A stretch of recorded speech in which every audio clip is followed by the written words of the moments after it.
લંડનમાં British PM કીર સ્ટારમર્સને મળ્યા PM Modi. Bharat UK વચ્ચે ઐતિહાસિક એફટીએ પર થયા હસ્તાક્ષર.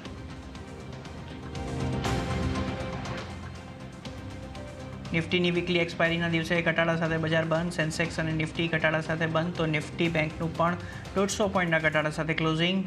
મિડ કેપ અને સ્મોલ કેપમાં પણ વેચવાલી સાથેનો જ કારોબાર. આઈએક્સને મોટો ઝટકો. ઇલેક્ટ્રિસિટી રેગ્યુલેટર જાન્યુઆરી 2026થી લગાવશે માર્કેટ કપલિંગ. પાવર એક્સચેન્જ રહેશે ઓપરેટર. ડે હેડ માર્કેટ માટે ડીએએમમાં લાગુ થશે નિયમો. સમાચાર બાદ શેરમાં 20%થી વધુની લોઅર સર્કિટ. જીએસટીના મોરચે ફૂડ પ્રોસેસિંગ ઇન્ડસ્ટ્રીને મળી શકે છે રાહત. ફ્રૂટ જ્યુસ અને પેકેજ ફૂડ સહિત ઘણી વસ્તુઓના જીએસટી દરોમાં કપાત સંભવ. સીએનબીસી બજારના એક્સક્લુઝિવ સમાચાર.